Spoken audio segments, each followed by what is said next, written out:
Ciao e ben trovato, io mi chiamo Flavian e benvenuto in questo spazio dove parliamo di astrologia come strumento di guida nella nostra vita. In questo video vi parlerò degli eventi astrologici del mese di maggio per l'ascendente Acquario, ma come dico sempre, se volete avere un'idea più olistica nell'insieme di quello che le stelle vi riservano, vi consiglio di ascoltare il segno zodiacale del vostro ascendente, del Sole, ma anche della Luna.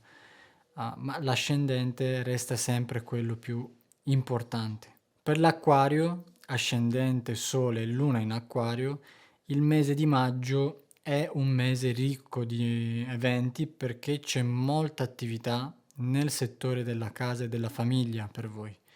C'è Mercurio che torna diretto nel segno del Toro, abbiamo un'eclissi lunare nel segno dello Scorpione, Giove che dopo 12 anni entra nel segno del Toro, Marte anche lui cambia segno ed entra nel segno del Leone, il Sole invece entra nei Gemelli e Venere nel segno del Cancro. Ma vediamo un po' più nel dettaglio cosa ci riserva il mese di maggio per l'Acquario. Il mese inizia con Mercurio retrogrado nel segno del Toro fino al 15 maggio nella vostra quarta casa, la casa della casa stessa, degli immobili, della famiglia e dei genitori, delle esperienze dell'infanzia. E con Mercurio retrogrado qua c'è la necessità di implementare dei cambiamenti riguardo a questi temi. Magari cambia la relazione con i genitori o nella dinamica familiare o c'è il bisogno di capire come certe esperienze dell'infanzia hanno influenzato la vostra realtà in un modo o nell'altro, o potrebbe esserci qualche disagio al riguardo, un blocco da parte tua o paure che hanno bisogno di essere rimosse, ecco. E magari per qualcuno potrebbe anche essere l'occasione di riconciliarvi con un parente in particolare. Per quanto riguarda la casa e gli immobili in generale, Mercurio può portarvi a ricercare e trovare la casa che volevate, qualcosa del passato che ritorna sul mercato, per esempio, o magari da tempo volevate avere una casa con uno spazio verde nella vostra zona e dopo che Mercurio torna diretto vi può arrivare l'informazione, ma in ogni caso qua c'è qualche blocco psicologico da superare prima di muoversi nella giusta direzione. Oppure ci possono essere, come sempre con Mercurio retrogrado, per esempio degli elettrodomestici che si guastano a casa e che richiedono la vostra attenzione, oppure c'è bisogno di riorganizzare e rimettere a posto il giardino se ne avete. In ogni caso è bene avere un po' di pazienza e cercare di trovare una via di mezzo in questo periodo, specialmente se c'è qualche disputa, se vogliamo, con qualche familiare, specialmente fino al 15 maggio, quando Mercurio riprenderà il suo moto diretto e piano piano le cose inizieranno a tornare alla normalità e ad andare nella direzione giusta. Le vostre idee iniziano ad essere più chiare, i vostri obiettivi, e Mercurio vi dà il via libera per agire e muovervi nella direzione giusta, ok? Dico piano piano perché Mercurio sarà ancora invisibile e sarà nell'ombra ancora per circa 2 settimane e che quindi richiederà un po' più di pazienza, ma le cose si risolveranno. Diciamo che non è il periodo ideale con Mercurio retrogrado per acquistare casa, ok? Ma più che altro per fare delle ricerche e informarsi, ecco. Tenete conto che Mercurio qui vuole più che altro preparare il terreno, ok, anche nel senso pratico, per quando Giove entrerà nella vostra quarta casa, per cui è bene approfittarne adesso e a rimettere le cose in sesto, ok? Il 5 maggio invece avremo un'eclissi lunare nel segno dello Scorpione, nella vostra 10ª casa dell'immagine e della reputazione pubblica. Questa è la casa della professione e della vocazione. E con questa eclissi molti Acquario saranno invitati a focalizzarsi di meno sulla loro carriera professionale o sugli obiettivi professionali e di spendere più tempo a casa o magari nell'ambiente familiare, oppure di concentrarsi di più sulle questioni familiari o le relazioni familiari cambiano, ok? Purtroppo nel caso più estremo per qualcuno può anche portare purtroppo alla perdita di un parente. So che non sono argomenti che spesso vogliamo toccare, ma con queste eclissi attiva l'asse dei genitori, ok? La 10ª e la quarta casa, e con il nodo sud della Luna e Urano coinvolti portano un'energia di crisi e quindi di perdita, di abbandono all'improvviso. Ok?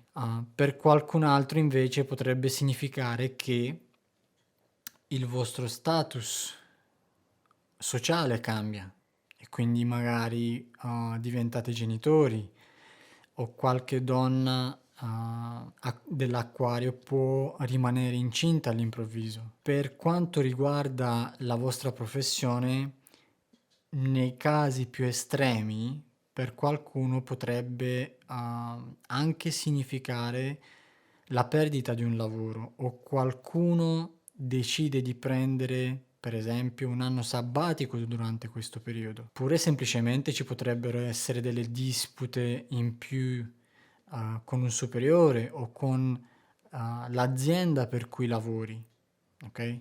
Magari hai lavorato duramente per ottenere una promozione in azienda e all'improvviso qualcun altro viene promosso al posto tuo.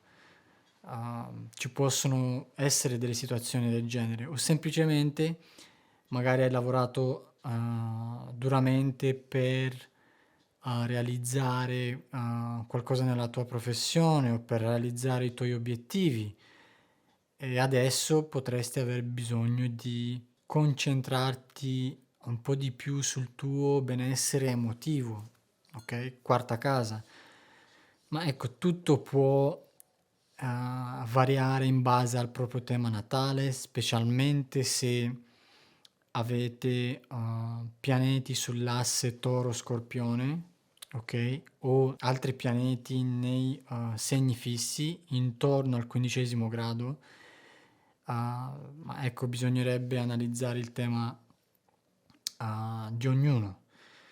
In ogni caso, sappiate che questo è un evento karmico con il nodo sud della Luna e tutto quello che può succedere, tutti gli eventi che si verificano in questo periodo è per mettervi su una nuova strada, perché il passato non ha più ragione di esistere nella vostra vita, anche se perdiamo a volte una persona cara.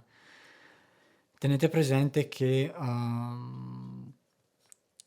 le eclissi generalmente si possono sentire anche un mese prima dal momento in cui viene attivata, quindi magari potreste sentirne gli effetti già dal mese di aprile, dall'inizio del mese di aprile, e gli effetti possono durare fino a 18 mesi, ok? Per terminare il ciclo.